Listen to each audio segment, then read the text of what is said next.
Welcome to Alistair Knox Satanic Audio Blog. This week we have a lot of catching up to do. As you've noticed, I have sorely neglected the audio blog and video blog.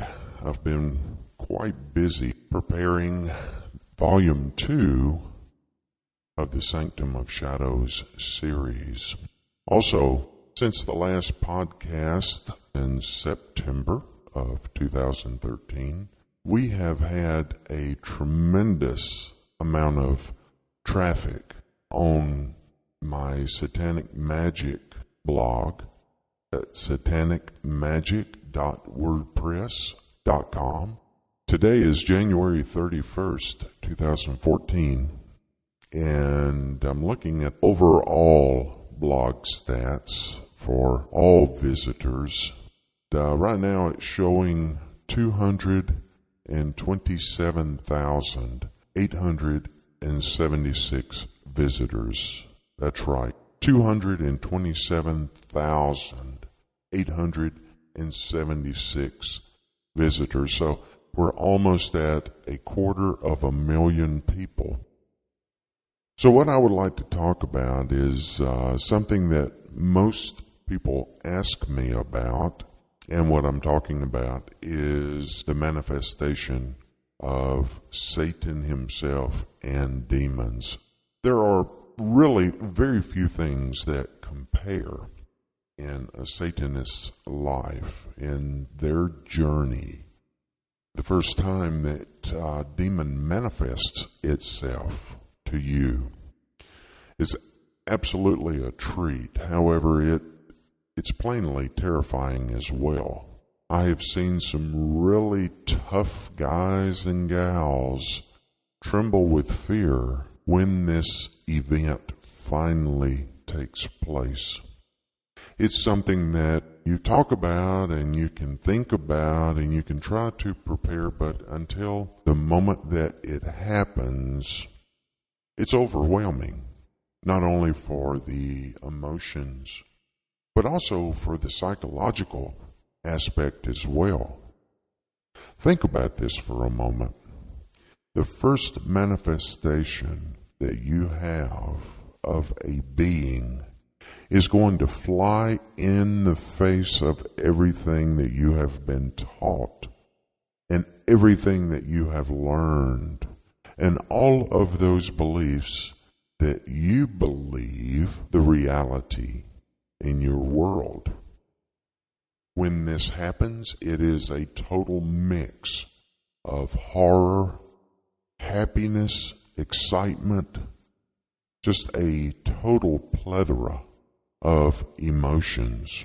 I have been practicing satanic arts for quite a few years. I don't remember how many years now, but I have been steadily applying the knowledge that I would learn through rituals and through satanic meditation, and I was really earnestly giving 110%.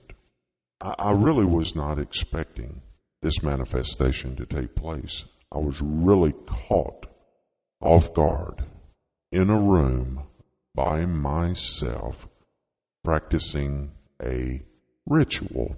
And so I had a small altar and candles and all the implements of the ritual laid out. I had no light except for the candles, and I was working diligently through my ritual. The first thing that I felt was a very unsettling feeling of cold. It really came over me, just almost like a draft. If you have ever been exposed to truly freezing, frigid temperatures, it's that first blast that you would feel walking outside in the morning and having the wind slap you in the face immediately. that feeling, it was almost something out of a science fiction movie, and really it terrified me. I'm not ashamed to say that. I felt like laying down in the fetal position and hiding. I had no idea. I knew I was excited about this event. I had waited so long and worked so diligently for so long. But it was also like diving into the deep end of a swimming pool the first time when you're a child. You leave the safety of the poolside, and once you leave there, you come to terms with the fact that you cannot go back. You have crossed over, and now whatever is waiting is going to be your fate. When it is happening, you're going to honestly question your sanity. If you have been an atheist and you are practicing rituals and you are trying to change and accept certain things that you have taken to be absolutes, those things are going to be changed dramatically. You're going to have to come to terms with those things immediately to run the full gamut of feelings, whether it's the fear and also the questioning. But this is reality. You will remember my words.